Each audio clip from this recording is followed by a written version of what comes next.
Check 1 2 1 2. Hey guys, Skunk Food Chowder. Just wanted to take a moment out of my day to kind of take you through Gamemaker to try and familiarize you with it. And this is primarily for my team of pixel artists that helps me out with the game. Since Gamemaker has become a free resource now, I feel like it is a little bit better than some of the tools, again, than some of the other ones that my pixel artists have been using for their pixel art and to try and contribute works of pixel art to the project. So I just figured I'd give you a quick run through of how to use it and the image editor.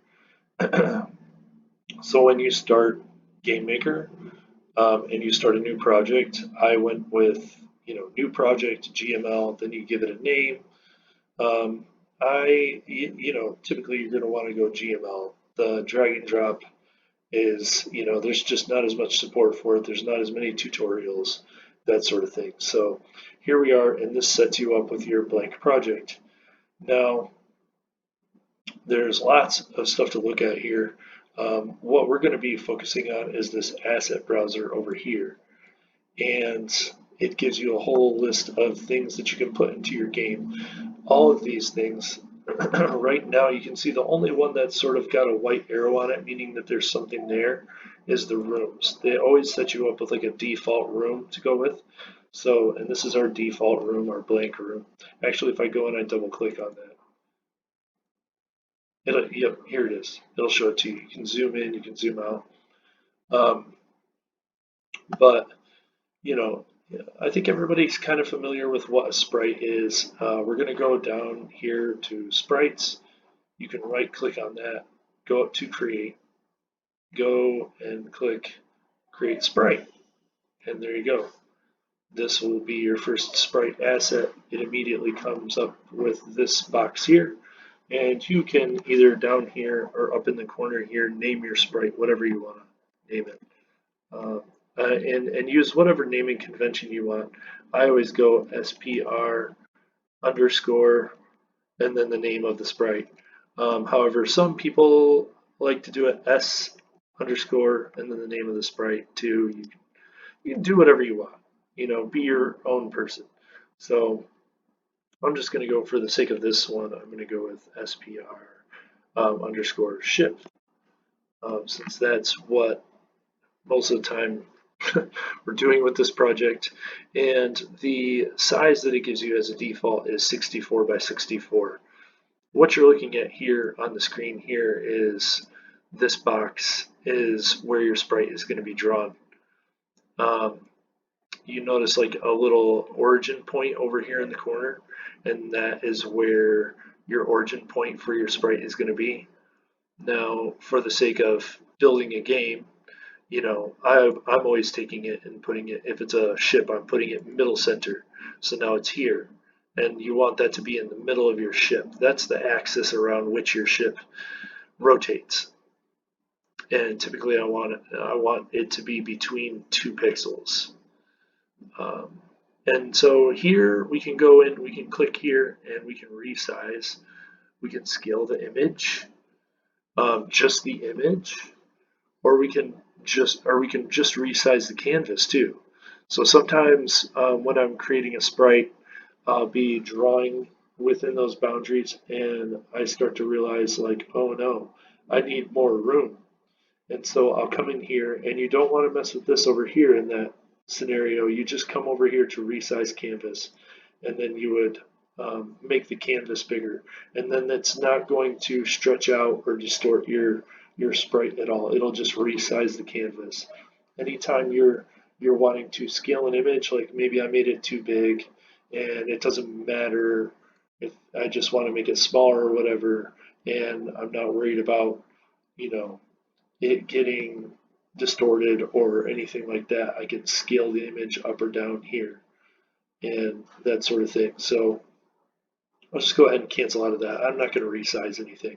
We're just going to go in here to into edit image, or you can import an image from this point too. However, like if you go into import image, or if you go into edit image, it'll come up with your sprite editor here. And what I usually do is at this point, like I would come up to image up here, gives you this little drop down box here, and you can import an image from here too. So you can import all your PNGs from this point into your project. You can also export from here too. But one thing you're going to notice, oops, one thing you're going to notice is that there's a frame up here. So if you're thinking, in a game scenario, um, there's you can create an animation up here. Hit this plus button, and you're adding more frames, and each one is going to be another image, and you can use them however you want to make an animation. Or sometimes, like what I'll do with code is I'll create, like in a lot of my ships, one of these frames is the top view of the ship and one is the side view. And so in the code of my ship, I change back and forth between each one depending on how close it is to a base and so on and so forth. So over here you've got your grid. If I turn this on, and it'll show me the grid here. I can change how big or how small the grid is here. Our dimensions are 64 by 64, so that divided, divides down, and you can go down to like down really small if you want to, and so it really helps. In a lot of other resources, the grid's just kind of not as good.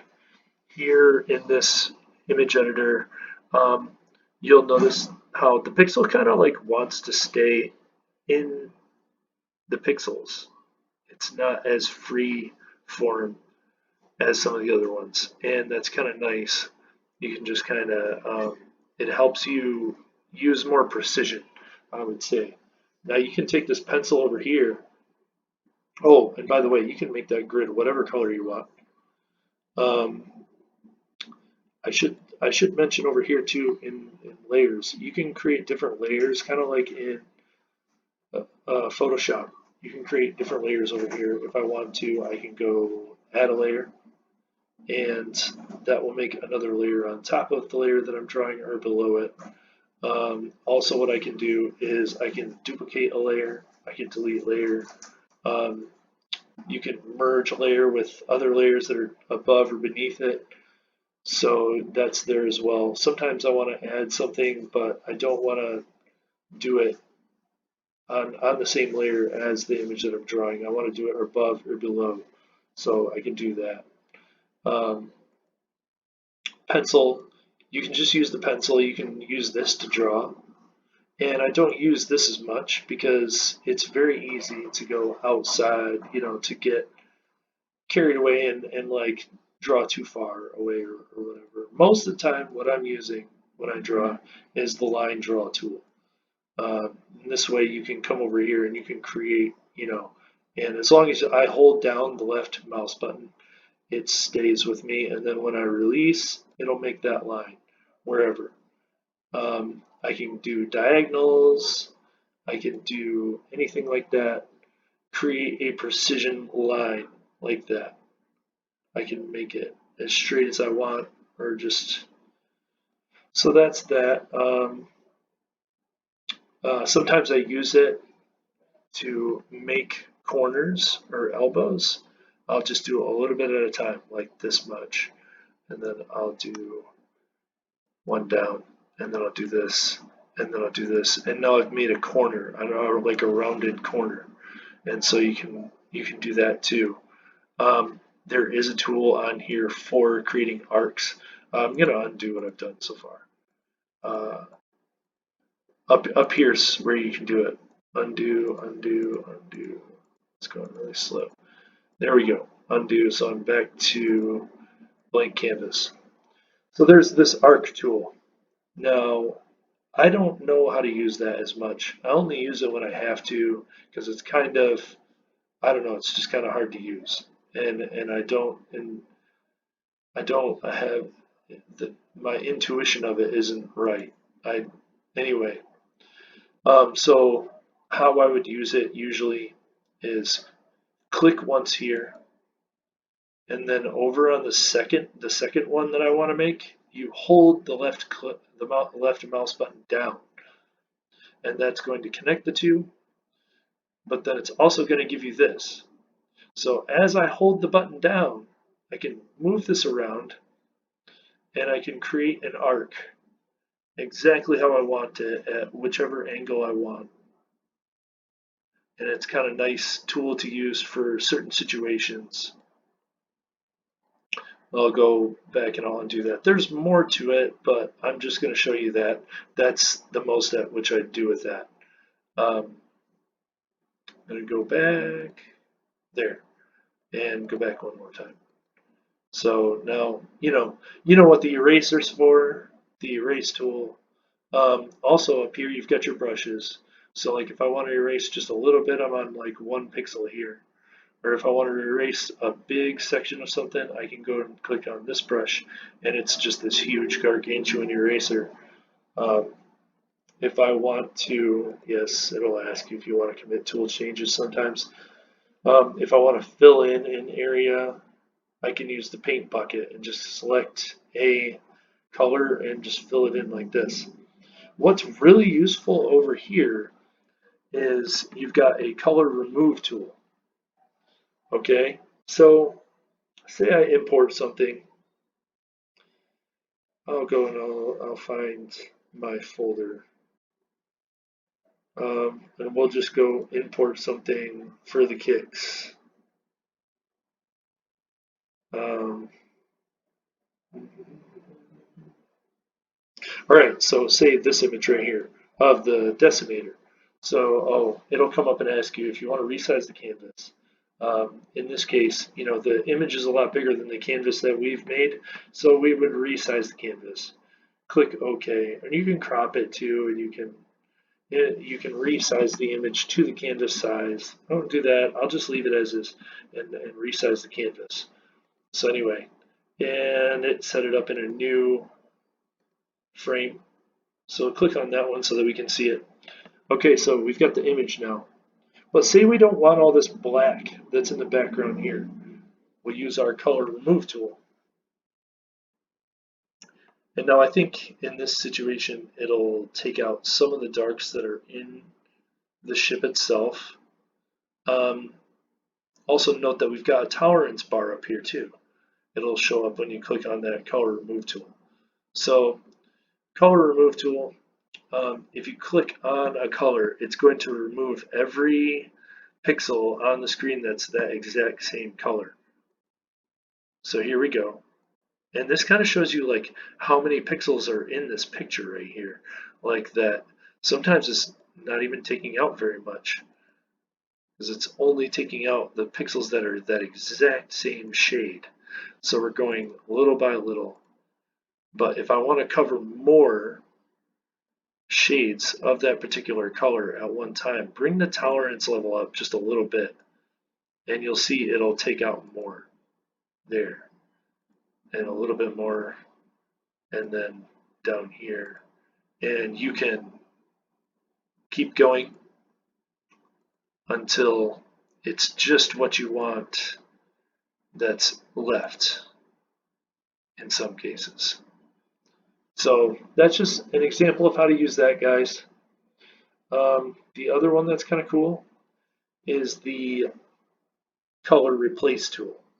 Okay, so if I click that and say I want to change all the dark color in this on the decimator to a different color, I would find that color that I want to change it to, bright blue for instance, and we'll click on the dark, and it's going to turn everything, it's only doing a little bit, so you got tolerance again. You can take up the tolerance to a desired amount and then click in here, and it's going to turn more to that blue.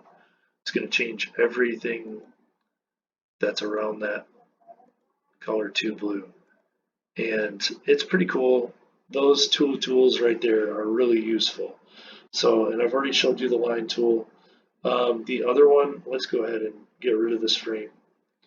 The other one that's there for you is the rectangle tool.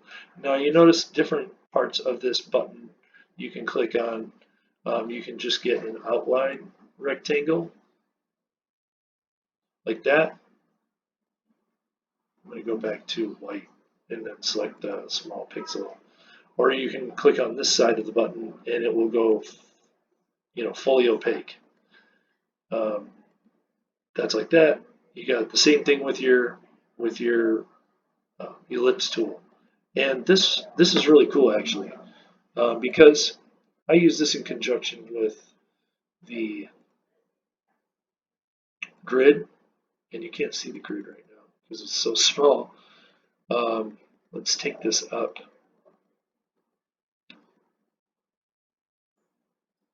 Let's get it. I'll just change this to 30 here. Okay, so say I want to make like a very specific circle in an area. I can sort of use the grid and come up here into a corner. I can click down and I can drag, and now I can make it a skinny one like this. I can drag it out. I can do this, and then when I let go of the left mouse button, it's going to make that circle. It's going to just do it. And so you've got that tool available, and you can make it fully opaque as well. There's the rectangle tool, or polygon tool is what they call it. Text, you're not going to use this one as much because, well, it's just not. It only you can't. I guess you can edit the font and the size up here as you want. You can do that, but I just don't use it very much. You've got your color picker, so I can pick a color from an image that I've drawn or an image that's on here and use it. Rectangle select tool. So what we're going to do here is I'm going to show you several ways that I use this. So let's go ahead and let's just make our ship like we're going to make. We called this SPR ship. So I'm going to change the canvas again back to what it was before, 64 by 64, apply. Now we're back to that 64 by 64 canvas, and I'll take this to 8 and 8. So now we're back to this, and we can create our ship. I will go use the line tool, a very basic ship. Let's just make a big triangle. Now, I generally just have it going facing one way, and this is how you're going to want to make your ship. It either faces one way or it faces the other. This will be the nose of our ship, and this is the tail. And so then I'll fill it in, make it all white. So, but say you just want to take part of this image and use it somewhere else.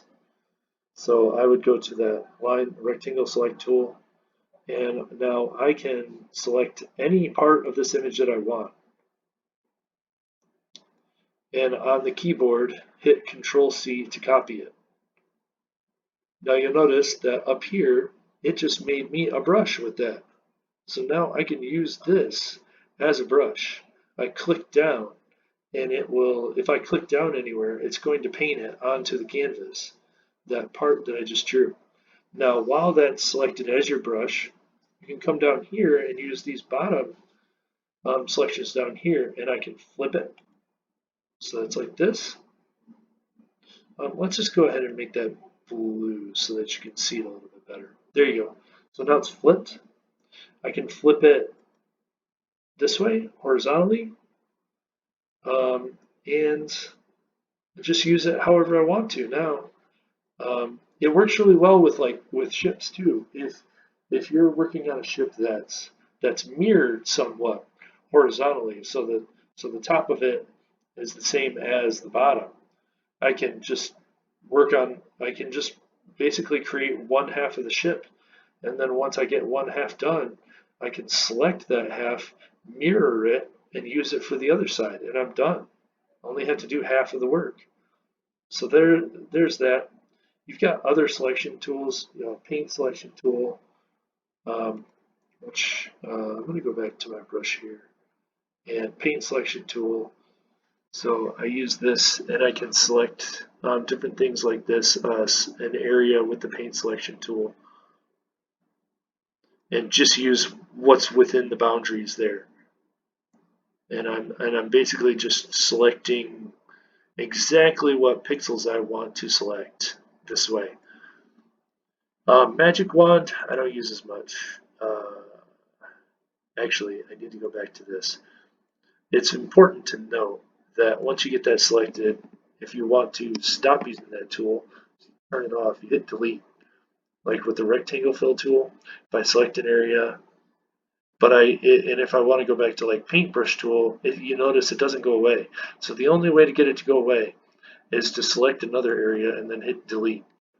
And now I can go back to using the pencil or whatever, and now use the magic wand tool. Yeah, like I said, and I can click within the boundaries of something like this and it'll select the whole thing most of the time. So it's selected our whole ship here, and I can Control C, copy that, and now I can use that as a brush if I want.